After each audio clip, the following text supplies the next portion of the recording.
So for me anyway, landscape architecture was a nice combination, a very, for me anyway, it has an artistic feel to it, but also a scientific feel. So that idea of combining science with aesthetics can be very appealing for a lot of people.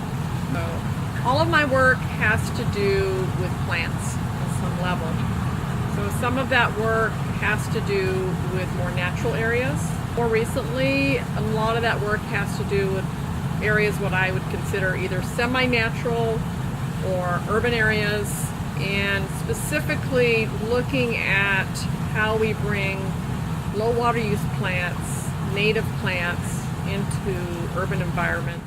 I am a nutrition scientist, but I work in the area of public health research and prevention of chronic disease, including diabetes, and more with pediatric populations, so kids and families at risk of diabetes. We're exploring a collaboration with the food bank right now because they're very well positioned to do prevention as well.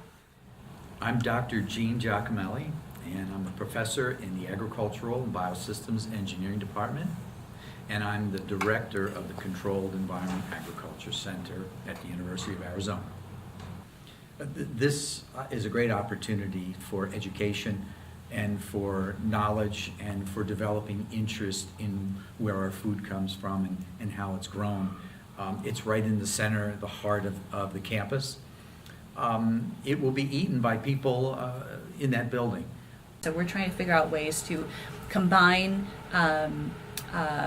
nutrition education with diabetes prevention, because in folks who are food insecure, meaning they don't have enough food to eat on a regular basis, they are greatly increased risk of type 2 diabetes and of other chronic diseases compared to people who have enough food to eat most of the time. So we want to tackle this dual problem of they don't have enough to eat, they're at high risk of chronic disease with a single program. So that's what we're currently working on.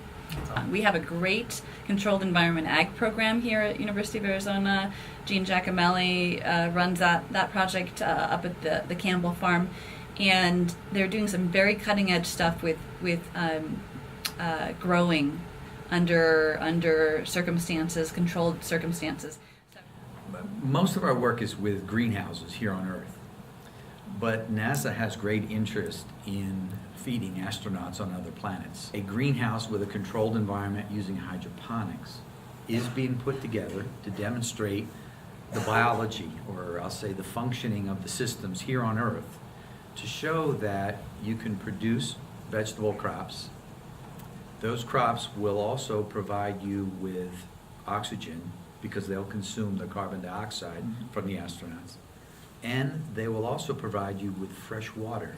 Well, I think landscape architecture is key in teaching people about the environment and teaching people how we can be better stewards of the environment. And Tucson is really known for its urban wildlife. I'm just going to give you one example. So gamble quail are very fond of prickly pears. So it doesn't take much of a prickly pear patch, so to speak, a little planting, to attract gamble quail. And when you think about the U of A campus, we have an incredible amount of green space here.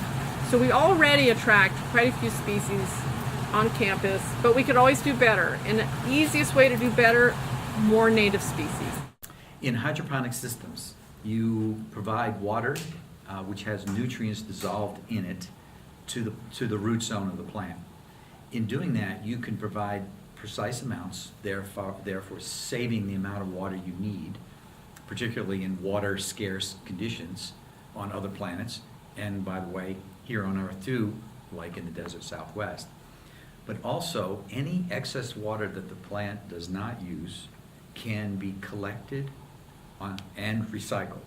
Hydroponic systems can be made lightweight with not having any earth or soil. Plants can live in the water, and that minimizes the space required as well as the weight.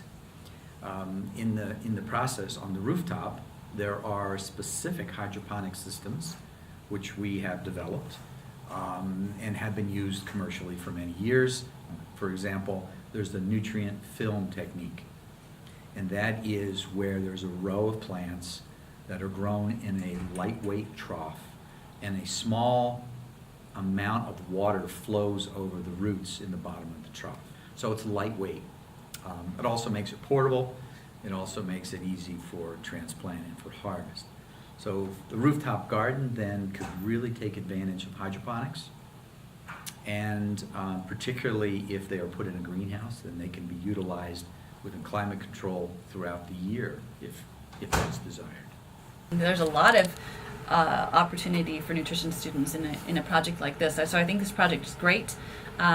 They can help think about what types of foods to grow, but in the space, within space constraints that you might have with a rooftop garden. I think it's going to be a rooftop garden. As the students move forward, just be very diligent with assessing the environmental sustainability of their projects.